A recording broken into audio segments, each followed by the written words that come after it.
Welcome everybody. Are you here for the dance comp? Yeah. Well, that's not this. So this panel is supposed to be, this is your first Furry Con. Is that what you were here for? Sure. Yeah. Yes, okay. How many of you here, by show of hands, and I can see you, how many of you, this is actually your first Furry Con? Wow. That's a higher percentage than normal. How many of you this is not, and you're just here because you think this is a fun panel to go to? I'm here for you. You're here for me? I love you. All right.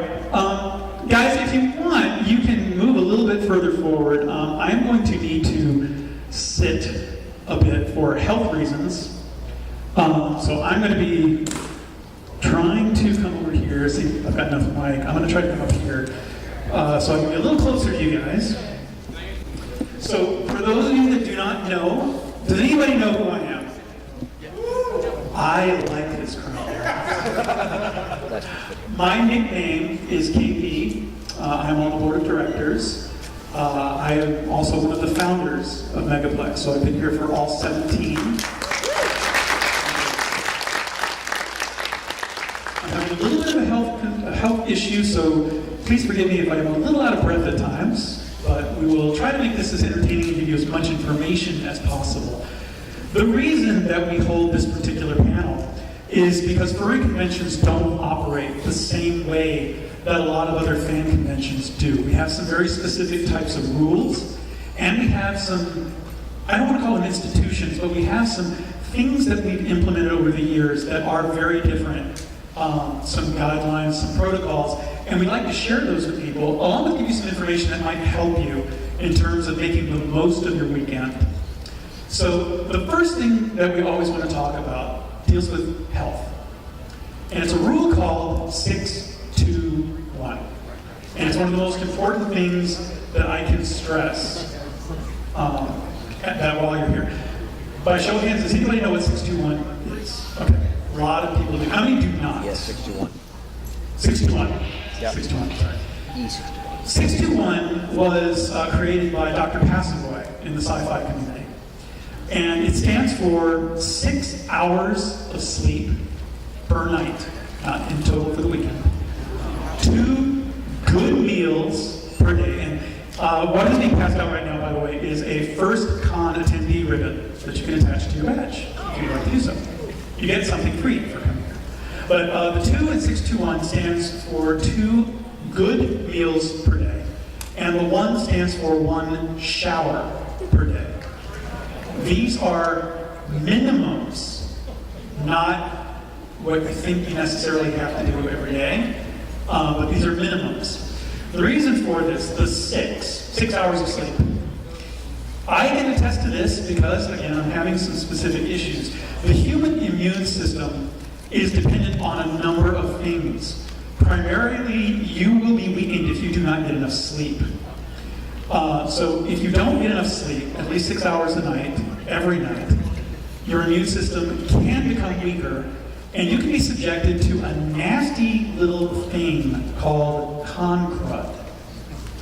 Con crud is known throughout many fandoms. It is the disease that people tend to get when you attend a convention where you have people from all over the United States, all over Canada, and 2 other continents, all converging in the same place, bringing all the germs that they have, plus all the germs that they came in contact with on their airplanes, their buses, their cars, airports, restaurants, and everything else. Plus, we're in a convention city, which is a tourism city, so there are people from all over the world here anyway, and they're all coughing, they're all sneezing, they're all having hay fever attacks, they all have their little kids that are wiping their noses on things, and then they're touching everything, and they are spreading germs. You have the best way to combat that. Also, wash your hands. Obviously, when you touch things, wash your hands regularly. But get 6 hours of sleep a night. Not doing that, your body's immune system will be weaker. You will be much more susceptible to con crud, and trust me, you don't want it. Con crud is usually some type of form that feels like a cold, that feels like a combination of a cold, the flu, strep throat, and something that's trying to kill you but doesn't really want to. It is a miserable experience that can last anywhere from 1 to 10 days, depending on what you get. So you want to get 6 hours of sleep at night.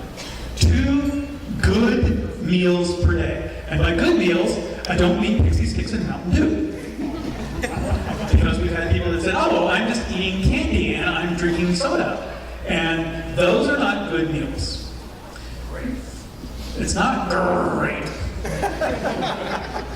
That is the beginning of a fortified good meal, along with juice toast bread and other breakfast foods.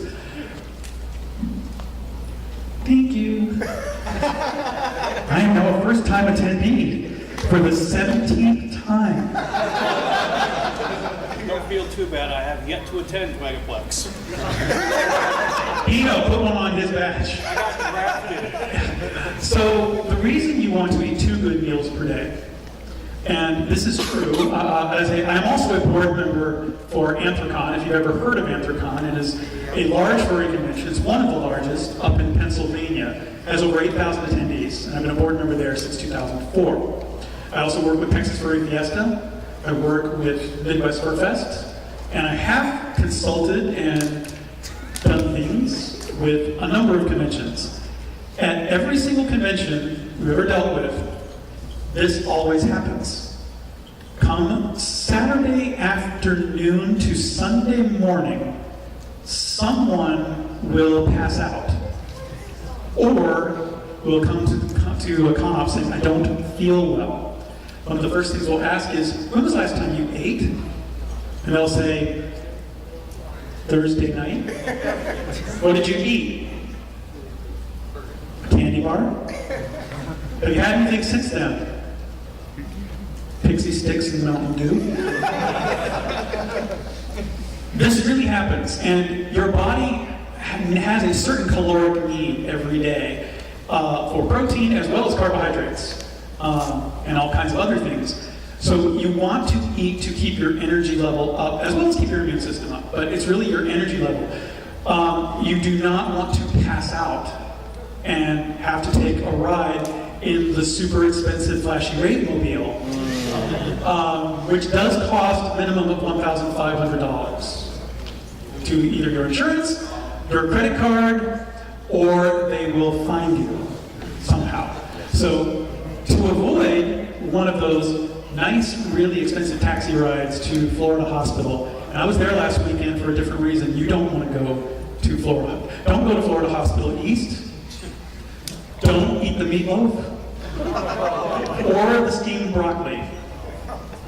The waffles were okay, but don't eat those. But you do not want to go to the ER. So, and we don't want you there. We want you here having fun. 1 shower minimum per day. This shouldn't be a surprise, but there are some people who think Febreze is a shower. Febreze is my t-shirt, and it's cool. I don't have to bathe every day. I'm going to quote Dr. Sam Conway. He's the chairman of Anthrocon. The human olfactory system, which is your sense of smell, is among the worst in the animal kingdom. You get accustomed to smells very fast, and if you don't believe that, try going to a bakery and thinking about how wonderful something smells, and then think about how much you smell it when you leave. You don't smell it much anymore. Your sense of smell gets filled up very, very quickly. However, the people around you may not have gotten their fill of your smell. Or rather, they're getting their fill of your smell. You get funk. It's an odor a lot of people call famunda. Has anybody ever heard of famunda? It's the odor that comes from under your arms. It smells bad. And after 3 days of not washing and wearing the same con shirt, the people around you and the people in the elevators know that you're there. You don't know you're there. You're probably still hyped up on Pixie Sticks and Mountain Dew, but people can smell you, and you don't want to offend. Fursuiters, shower. I would appreciate if you shower after every time you fursuit. I do. It will make you feel better. It will make the people around you feel better. And if you turn your fursuit inside out and let it air out, that would be a good thing. We'll talk about fursuit etiquette in a little bit. So 621 is one of the most important things. It keeps everybody happy. It keeps you healthy. It keeps you here. It keeps you awake. And it keeps everybody around you from saying you're that guy. You don't want to be that guy. Fursuiter etiquette. And this is one of the things that makes furry conventions a little different.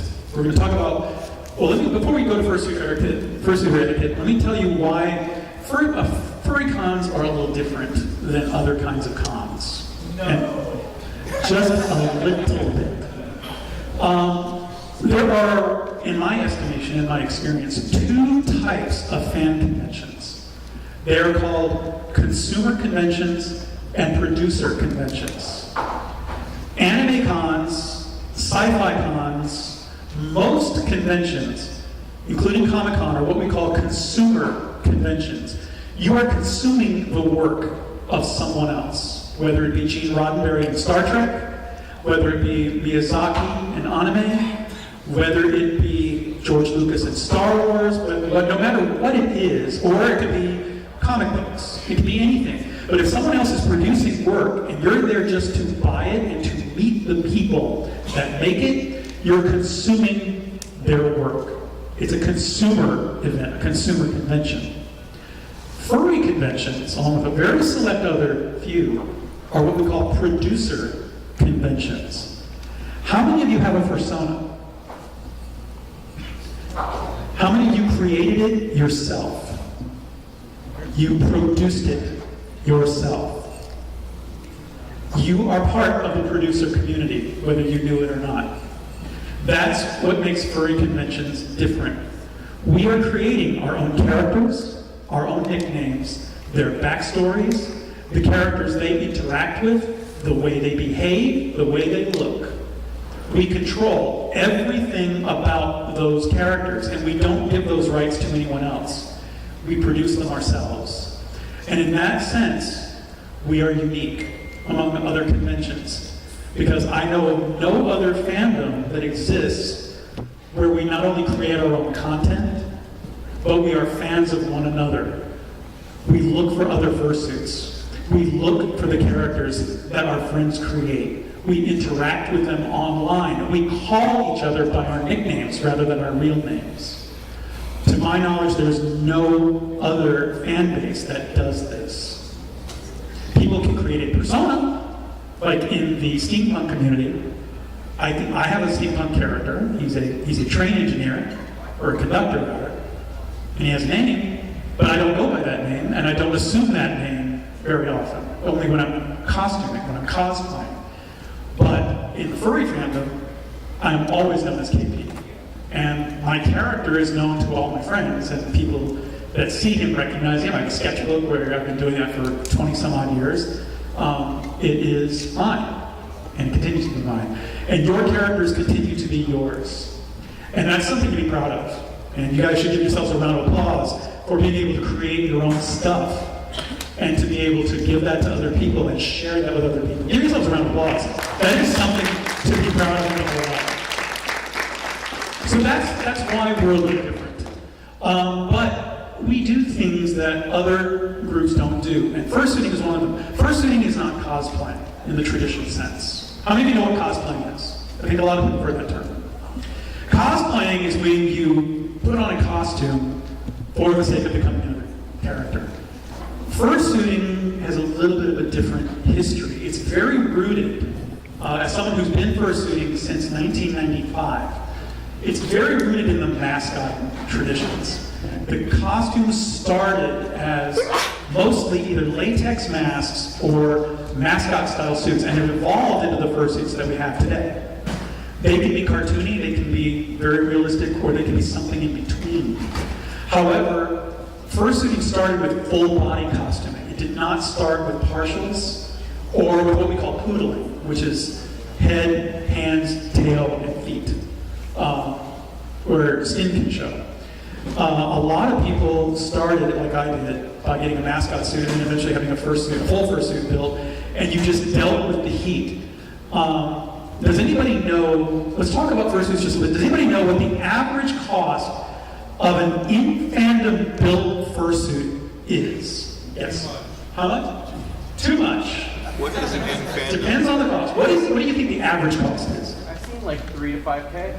3 to 5K is a good guess. About $3,800 to $4,000 is average with an in-fandom builder who has been around for a while. You can get them lower. You can get pieces lower. Does anybody know what the current record for a fursuit is? It's been eclipsed. It has changed. Back, way in the back. All the way back there. What do you think it is? $17,500. You are off by only a couple $100. The current record for a fursuit is now European. It is $17,900. It has a fully animatronic face. It can snarl. It can growl. It has eyelids or eyebrows that move via hand controllers. It has a form-fitted body. It is digitigrade as opposed to plantigrade, which means it looks like it's walking on its hind legs. And it is hyper-realistic and took over 3.5 years to build. It was a labor of love. It is a walking work of art. If you ever see it, it's a wolf. If you ever see this suit, you will know it. You'll be floored by it. There are people that have fursuits that have movable eyebrows, that have tails that might have an armature in them that can wag. There are some that are just mascot style suits. These suits, does anybody know how hot they get under normal circumstances? I'm not going to talk about Florida heat. I'm going to ask you first. In the head, how hot do you think it gets and how fast? Really quickly, and you'll basically hot enough to cause heat stroke. This is true, temperature-wise. About 127 degrees. Over 120 degrees in how quickly? About 30 minutes. Within 5 minutes. Your head, the temperature inside, this person over here is nodding. The temperature inside a head, under normal circumstances, and I'm not talking about going outside in direct Florida sun in August, under normal circumstances in the con space, a head can go to about 115, 120 degrees within 5 minutes. It's because you radiate approximately 80% of your body heat through your head. You also radiate it through your hands and your feet. What do we cover up with a fursuit other than wearing a big carpet? You're covering up your heads, your hands, and your feet. All the areas where you radiate heat are covered up. So you're retaining most of your body heat.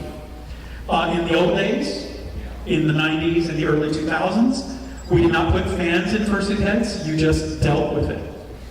You had a balaclava or a bandana and a sweatband, and you had to figure out what your heat limit was. In today's world, fursuiters have cooling vests, we have technology, put fans in heads, we have all kinds of things, but it still gets really darn hot, really fast. So we have very specific rules at FurryCons about fursuiters, specifically dealing with elevators and lines. It is customary at most furry conventions to move fursuiters to the front of any elevator line or any line to enter a room as quickly as possible. It is considered good etiquette to just step aside and let fursuiters move, especially if they are doing this. They can't fan themselves through the head, but if they are doing this, they want to take their head off, and they may not want to do it if there are children or others around where they don't want to get their picture taken. So we give them the opportunity to get upstairs, to get cooled off, get a drink of water. If they're trying to get to the headless zones, which is something else we offer, are places where our costumers, our fursuiters can go to de-head. They have fans, water, things to cool off, things to relax, towels, things to help them stay healthy. It is very easy to get heat stroke in a fursuit, very fast. People do pass out in fursuits. Alkali, you've seen it. And for those that are fursuiters, like I see a few fursuiters here, I would give you one word of caution. Not just from heat stroke, but from anything. Alcohol, other substances, feeling sick, anything. If you feel ill in any sense of the word, go someplace to take the head off or get your fursuit off as quickly as possible. Not only is it important from a health perspective, if you have to take a ride in the flashy, happy Raidmobile and you're in a fursuit, they will cut it off. I'm not kidding. The headpiece will be pulled off unceremoniously. If you're in a bodysuit, they have scissors that will cut them off whether you want them to or not. They are required by law to do so, to get you out of anything that will make you have heat stroke. Or if you're going to vomit, they need to get you out of anything that is causing your body excessive stress. So I can't stress this enough. If you're a fursuiter and you feel ill or you feel like something is wrong, get to a place where you can take the head off, check yourself, get some water, cool off. Do not take a ride in the flashy Raidmobile. Or have an ambulance come, or even paramedics. If they have to cut the suit off, we're really sorry. It's not a con thing, it's a medical thing. And that is for every city in America. So please don't do that. There is a little thing we do with fursuiters every year. And I'm going to ask you to come up and help. Yes. What was your name? Sewage. Sewage. That is a lovely name. Sewage. Carrying a dead fish. Please make sure you have at least one shower a day. All right, I'm going to stand up. Sewage, what I would like for you to do, and sewage actually has something I'm going to talk about with your badges in a little bit, which is important. I would like for you to come up here, and I would like for you to stand and face the audience. Stitch, I'm going to ask you if you could come up here and help me real quick as well, just for a moment. By the way, Stitch is our AV director. He's in charge of all the audiovisual, the music, and the flashing lights. Stitch, what we're going to do, I need you to hold a finger, just a single digit up like this, and I'm going to do the same on the other side. You're going to look right about here, and you're going to start moving your finger into Sewage's field of vision, through which, when you can see both a finger in your left and right eye, I want you to raise your left and right hand. Now, Stitch, do it right about where I am here. Come up forward, up here. Put your finger right up here. Forward. There we go. Now we're going to start moving them. So when you can see our fingers, raise your left and right hand. Start moving it in towards our eyes.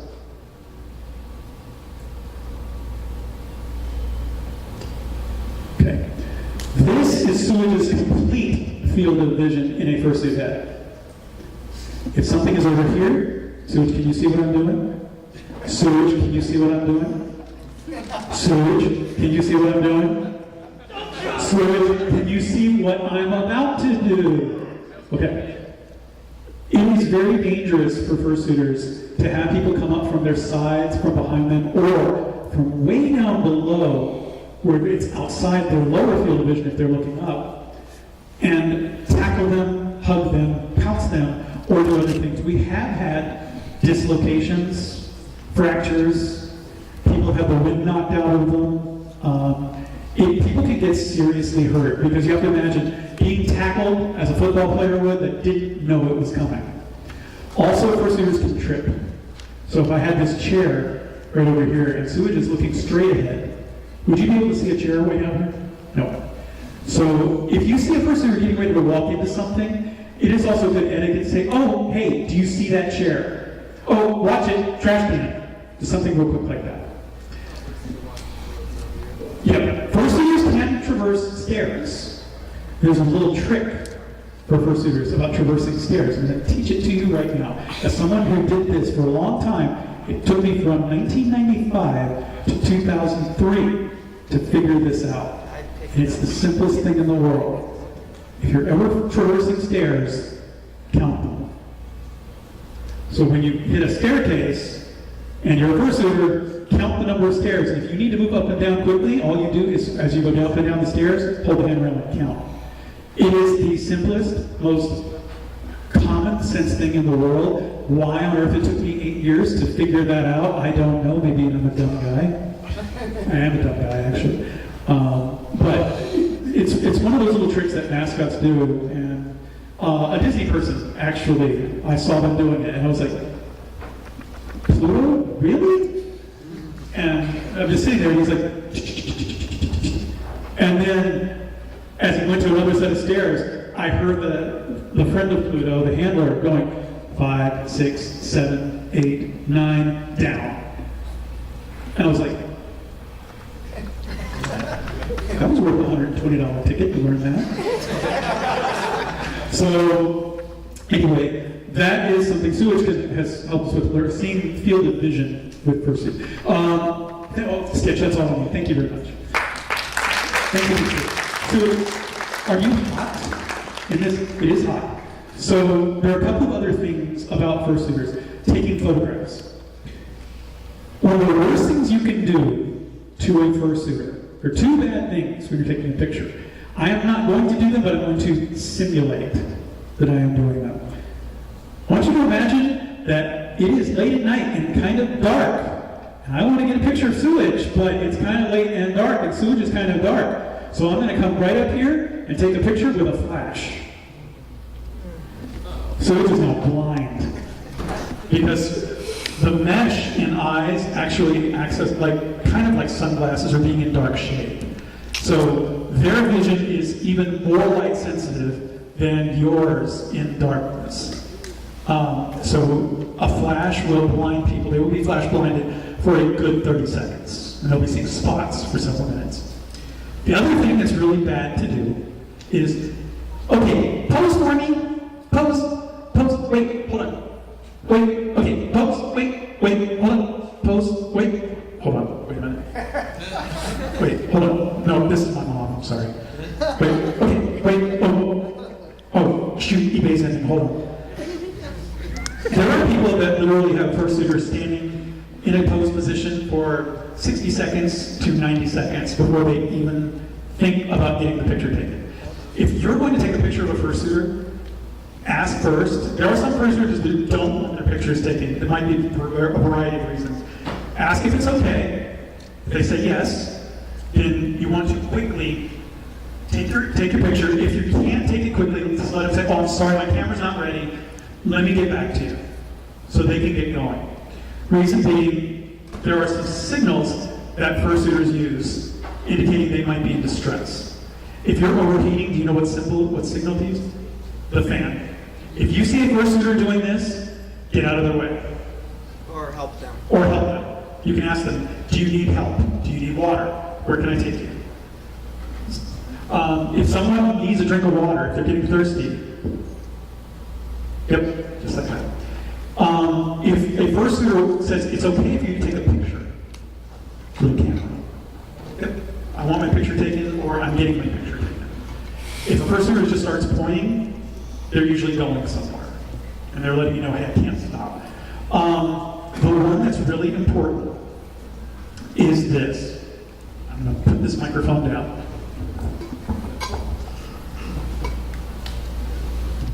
X with your hands. Okay. This is a new one.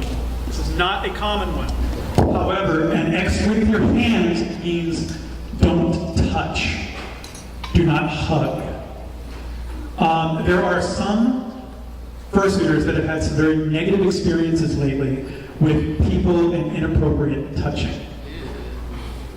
Now, I'm going to talk about something specific with sewage in a minute, but sewage, we're impartial, you could probably approximate where certain body parts are.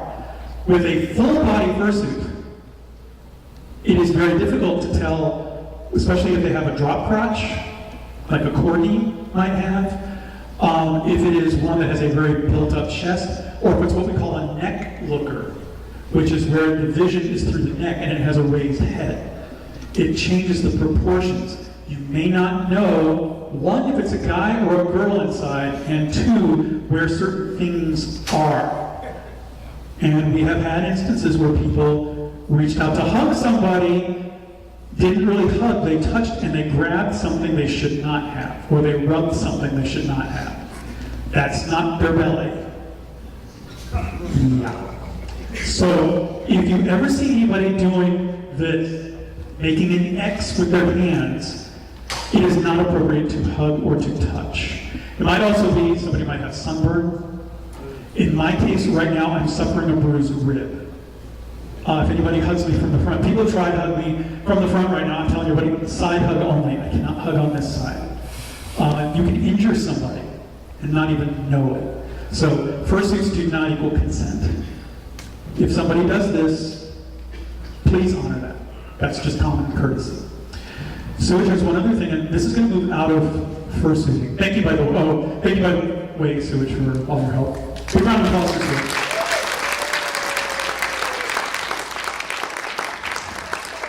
We're going to talk about our con badges. Now, there are two types of con badges, and Sewage has a special one. There's this kind of con badge. It's the kind you all have around your neck right now. Has the fine art from Paco Panther, has your nickname on it, has a badge number, and it says Megaplex on it. Certain staffers also have this hard badge. Mine says KP, Board of Directors, has Megaplex's logo on it. But you want to look for this one. It has your name on it, has a number on it, says Megaplex, and it has our artwork. This badge is what allows you into our con space. Sewage's badge has something special on it. If you notice, Sewage's badge stripe is red. That means Sewage is not yet 18 years old. This is important because if you have a red stripe on your badge, certain areas of the convention may be off limits, or you may need a parent or guardian or an adult to be with you to go into those areas. Also, if you see someone with a red stripe on their badge walking around alone, looking lost, looking a little freaked out, you may want to get a security person right away. This is for their protection as well as the con's protection. We very much value all of our attendees, but Megaplex has a history of welcoming our younger attendees. We try to be very open, we try to make sure they're comfortable. If you see someone with that red stripe and they look lost, they look scared, something's wrong, get a staffer right away. We're all over the place. If you do not see a staffer, but a hotel person, a staff member from the hotel is available, you can get a hotel person if they look like they're lost or upset or separated from their family. But it is very important if you see a red stripe, don't do anything unusual around them. Leave them be unless they are in distress. They immediately need to be helped. Okay? But, like I said, find a staffer, whether hotel staff or con staff. We will handle it, but we do ask that if you see a red stripe. Okay? Thanks very much, Such. Thanks. Good job. One of the big things, though, about these badges, this badge represents a contract. Oh, there's your fish. I'm going to sit because, again, I'm a little winded. These badges represent a contract. It is your permission slip to get into this space. We have paid for this space for your use for the duration of the convention. You are allowed to be here by having this badge. There are other guests in this hotel. They do not have permission to be here unless escorted by a staffer. There are reasons why we might bring someone who's not with the convention into our space, but a staffer would make that call. Otherwise, any person who just kind of walks around, says, oh, this is kind of cool, oh, this is kind of neat, maybe I could check this out, is not allowed to be here. We don't want them in our space. We don't want anyone harassing you, and we don't want anyone causing problems for you. And that is the main reason why. These badges are here for your safety. They allow us to see who's supposed to be here, and more importantly, who's not. There are other kinds of badges, though, like this. They're fan art badges. You can commission them. You can get them in the dealer's room. Your friends can draw them for you. You can get an index card and a Sharpie marker and make one yourself. People do that and sell them for $1. These do not give you permission to be here. We have some people who think it does. They can just show up at a con with their fancy art badges, not buy a membership, and that they can be here. It's not the case. This is the one that allows you to be here. If you don't have this badge, a security person will probably ask you to leave, and they will walk with you to escort you out of con space. You can be on hotel property, but you can't be in the con space. There are individuals out there who, we all have had, how many of you had instances online where you've seen trolls or people that just like to cause problems? It can be anybody. It doesn't even have to be furry. There are people that just like to cause problems. These people exist in the real world too. That they are the ones we don't want here. We don't want them ruining your weekend. We want you to have the best time of your life and to make a lot of cool friends and have a lot of great memories. So if you see somebody who shouldn't be here, who doesn't have a con badge on, you can tell a security person, con security person, hey, that person's in the con space, I don't know if they're supposed to be here or not. They will address it. You don't need to do that. But if you see somebody that you don't think is, should be around or is doing something wrong, you can always get a security person, we will handle it. And that brings us to one other thing. With furrycons, we do have our own security teams. We prefer to handle things as opposed to having you try to handle problems. If you have a problem with the convention, come to convention operations. It's right down the hall over here. It's in the big glass booth. It's down this hallway right here, out these doors, go straight down the hall. There's 2 glass rooms, one of them is con ops and one's security. A security person who is wearing a shirt with green, lime green on it. You'll notice anyone with a Megaplex staff shirt has a color associated with it. Blue is general staff.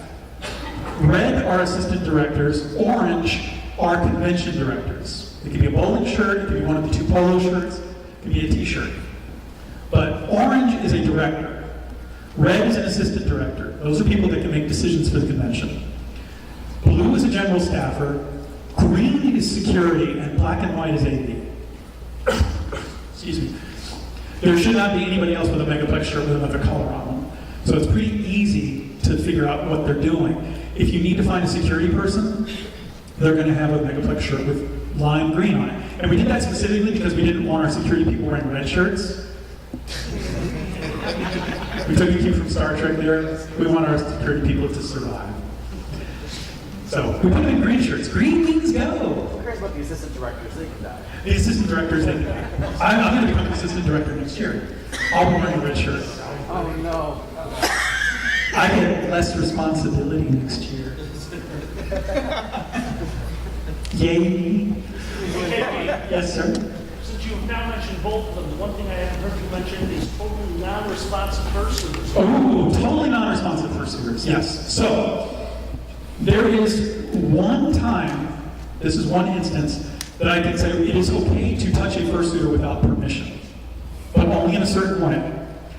If you see a fursuiter laying on the ground, or laying on a sofa, or laying anywhere, and not moving, it is okay to touch them on the shoulder, on the arm, to gently prod them and say, hello, are you okay?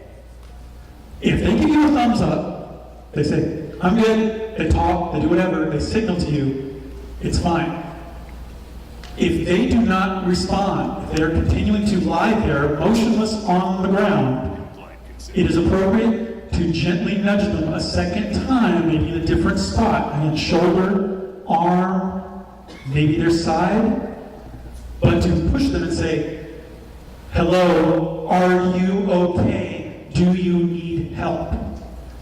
If they continue to be non-responsive, immediately and as loudly as you can, shout that we need security or help. Do not wait. Do not hesitate. A person who is in fursuit who is non-responsive may have collapsed from heat stroke. That is life-threatening. It is something we take really seriously. Don't joke around with it as a fursuiter. If someone asks if you're okay, a quick thumbs up is all that's needed. And everybody will say, everything's good. If there are 2 attempts and someone doesn't respond, we are going to start calling for help.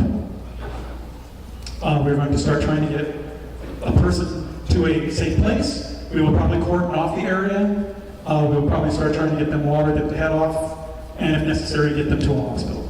It's not a joke, especially in Florida. Of all states, Florida, Arizona, New Mexico, and Texas are the states you don't want to joke about that because it can get really hot in the southern parts of those states, and you can overheat real quick and you can get some serious medical complications from it. So we definitely take that seriously. Yes? Have you prepared your tombstone for next year? Have I prepared a tombstone for next year? Yes. So I'm still going to be on staff. I'll still be doing stuff, but I'm not going to have a tombstone. But I might have a boomstick. Yes. And I'm going to need Alkali to help me with this next theme that we're going to talk about. No, we're going to talk about dealing with celebrities. I want to get Alkali. Because Alkali's tall. He's very, very tall. With or without the hat. Now, I don't know how many of you know, Alkali is a con chair for another convention. He is also... No, there's no applauding for God chairs. There is, See, no, it's more like...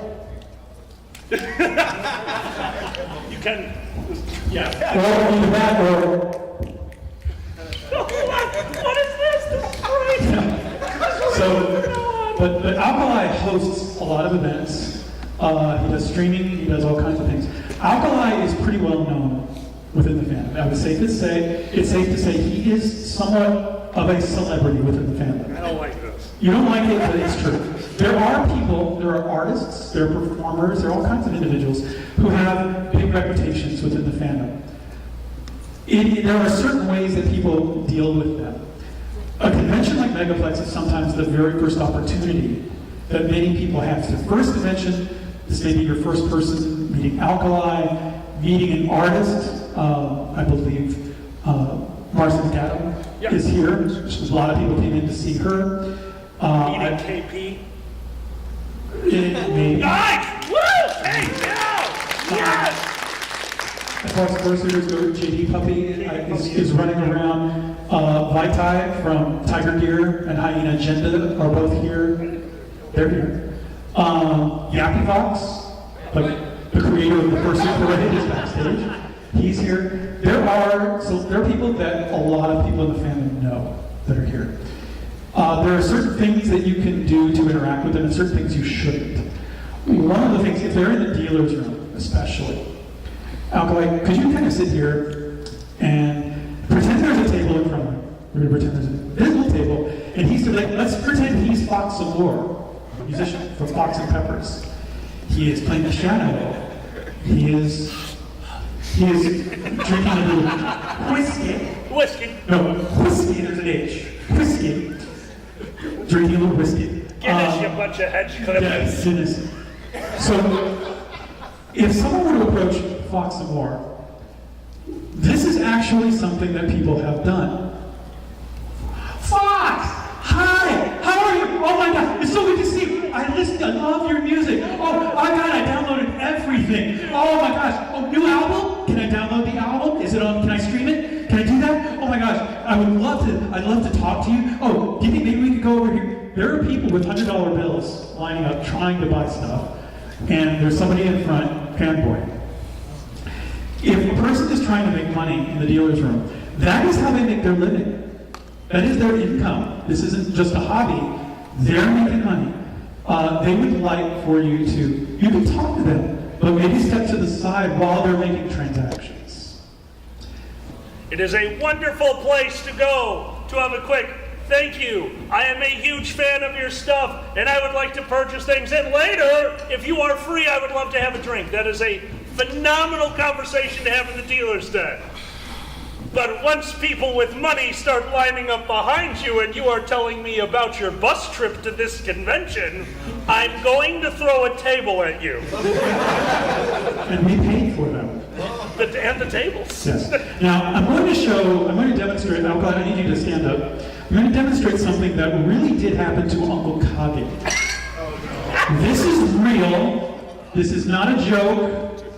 We don't know why this person decided to do this, but this is an inappropriate way to introduce yourself and interact with a celebrity. How can I? Uncle Kage? No, I'm going to come up from behind Oh, you. you're good. I'm Uncle Kage. Yes, so I want you to just act like you're talking to somebody. And folks, I am one of the biggest, most socially inept fan people on the planet. Here it comes. And again, this is real. It is so nice to meet you. Thank you so much for being at this convention. I just want to say on behalf of the convention that we are thrilled to have you here. And if there's anything that we can do, if there's anything we can do to make your stay better, normally I'm the one to do that.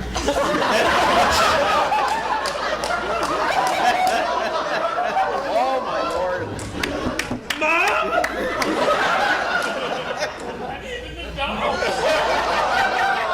I know better than to lick him.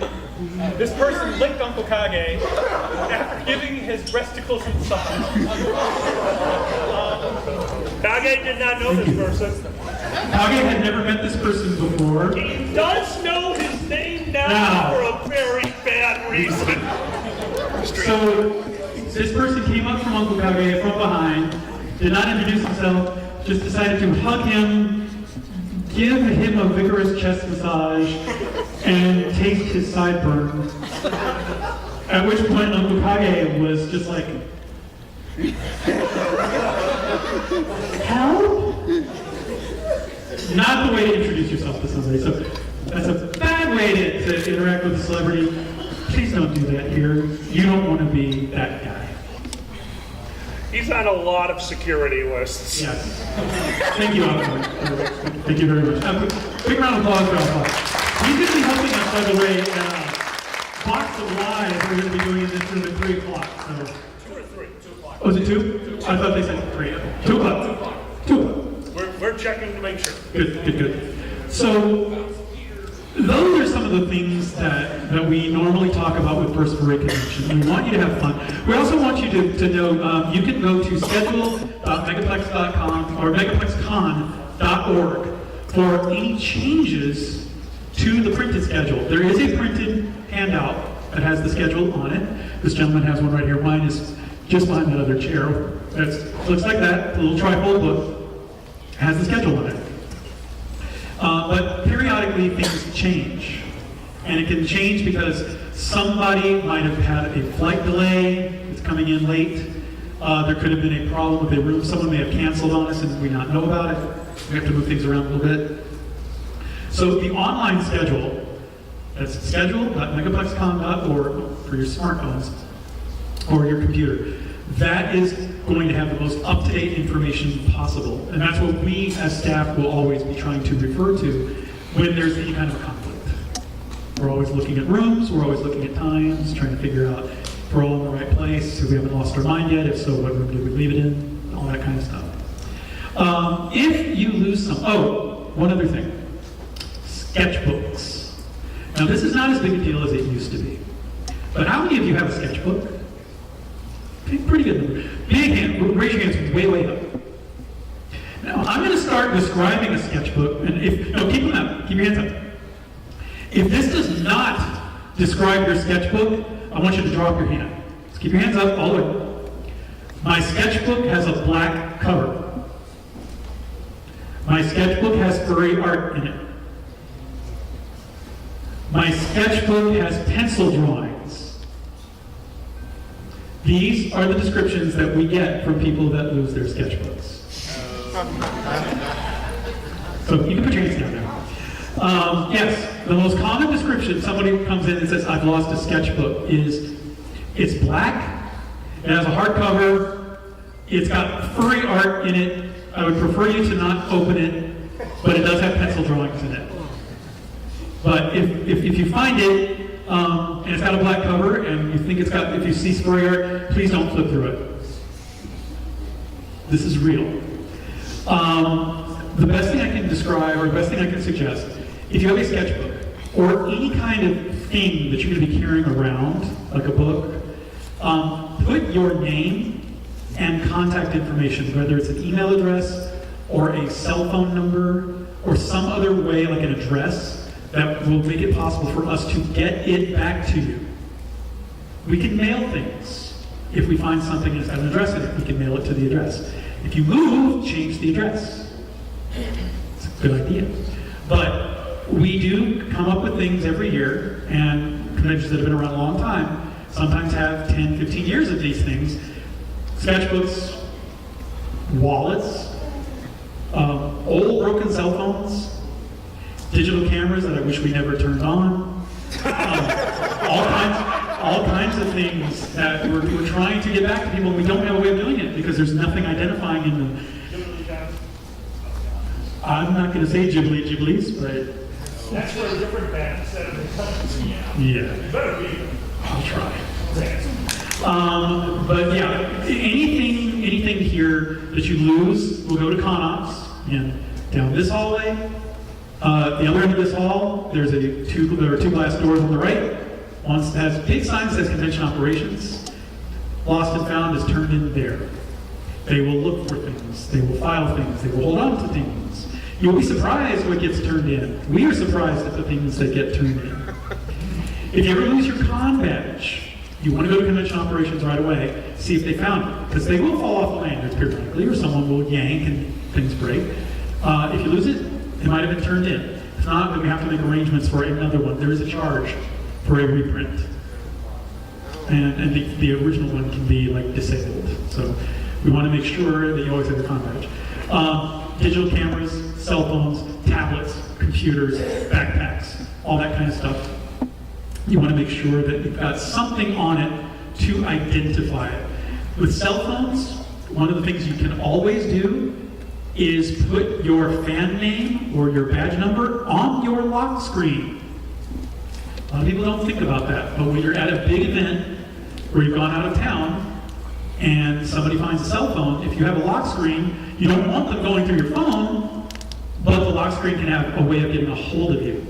If it has your badge information on it, we can find contact information that you use for registration to get that back to you, if it has not already been turned into ConOps. If you ever lose something, and it's at ConOps, you will be asked to describe it. You say, okay, I lost my cell phone. Okay, what kind of cell phone? Well, it's a Samsung Galaxy on Verizon. Okay? If we power it on, what's going to be on the lock screen? What's on the screen? You have to be able to identify it. We're not going to give something to someone who can't identify that it's theirs.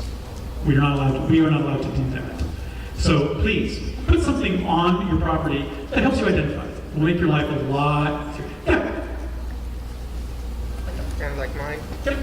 Just like that. Something on there where if you turn it on, and you can say, oh, it's going to have a big red bar or a big red circle on it. It's going to say this, blah, blah, blah. I put my fan name on it. It says JP Fluffy Butt. Whatever. What about the kinds of phones where it's a fingerprint activated? Well, most of them have something on them that will allow you to power it on just to see the lock screen, and then your fingerprint will open it. It's anything that will allow you to identify it. If you have a mark on the case, you have a special kind of case, yes. Like this person right here, is that a tiger? Well, I'm talking about The wolf. I have my name on it. Yeah, it's got a name on the case, but also it has like a little circular hot socket, and it has like a little tiger thing on it. That will also help identify it. You can say, well, it's got a hot socket on it, it's got a little tiger on the back, it has my name on it, my name is this. That's also a way of identifying it if you don't want to change your anything electronically. Also the overall beat-up condition. You can do the overall beat-up condition, but if you say I have a really beat-up phone, my phone's also really beat up, and yours is probably better than mine. I've been up for renewal for 2.5 years. Can you just give the phone number and call it? Or We could do that. We could give a phone number. They could give a phone number and say, if you call my phone, this is the number that will ring. If the battery's dead, that's when it becomes a little more difficult. So, anyhow, like I said, anything that you lose, you want to try to be able to identify. We do have a pretty honest group of people here. I'm going to say pretty honest with that caveat. These are people that are all fans, but you don't know most of them. Especially if this is your first one, you may not know almost anybody here. It's okay to be trusting, it's okay to be making friends, it's okay to think this is a really great, safe environment because we like to create that. However, you want to watch your property. Remember, you're in a tourist destination city in a hotel with other people that are not part of this convention. Granted, they're here for a religious revival. I would hope they would be pretty honest. But you're here with a lot of people from all over the world. We don't know them. They don't know you. Keep an eye on your things. If you find something, turn it into a security person. If you find a bag or something that's left out, we will turn it into con ops and get it there as fast as possible. We want to reunite you with your property as quickly as possible. That's most of the stuff we normally cover. Panels. So panel etiquette and panels in general. We talked about the schedule. When you're in a panel, panels are a great way to meet people. They really are. They're events where you might have a lot of the same thing in common. You might be interested in dancing. You might want to meet some of the fursuit dancers at the fursuit dance comps. You might just really enjoy comedy shows. Or you might really be into learning about animation. There are all kinds of panels on all kinds of things, and they're all on the schedule. When you go to a panel, though, be polite. When people are hosting a panel, don't try to monopolize the conversation from them, because they might be trying to give out information for people that are trying to learn something, and what you have to share, while it might be interesting, may not be what they're trying to impart to everyone. So it's okay to share some information, but I can tell you, I've been to panels where I'm trying to give people information, especially on like fursuit maintenance is one of the big ones where, like I said, I've been fursuiting since 1995. I know a lot about different kinds of things.